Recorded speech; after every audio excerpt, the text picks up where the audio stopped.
कैल जलवा ओडिशा इ सबु जिला के अस्तव्यस्त करबा ताती आर निस्ता नैनो ततला करे भाजी होचे पश्चिम ओडिशा।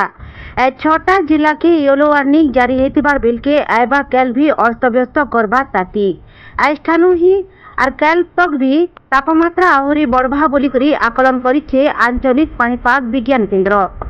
11:30 तक जदि रिपोर्ट उपरे नजर पकामा तेबे 38 डिग्री टपिछे पारद।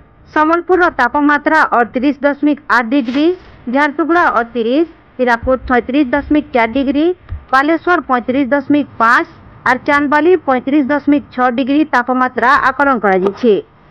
राज्य लगी रहबा ताती असह्य गरम थी आउटुपाउटु हेबे राज्यवासी। तेबे आसुन जानवा केन केन जिला ने अटका उत्ताप अनुभूत हेबा। से जिला माने हला कलाहांडी, बलांगीर, सोनपुर, बौद्ध, समलपुर, अनुगुल, ढेंकानाल और झारसुगुड़ा।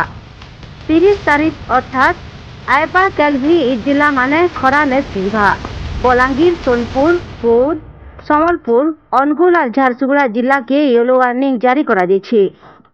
इ जिला मान के प्रबल खरा हेबा बोली करी आकलन करिछे पाणीपाग विज्ञानी। आंचलिक पाणीपाग विज्ञान केन्द्र पूर्वानुमान हिसाब से 4 दिन तातीने ओडिशा सिजभा ऋतु बदलिबा पाग।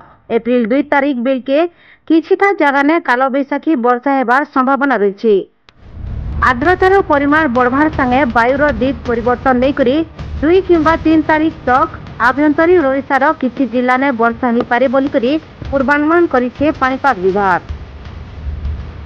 Bureau report.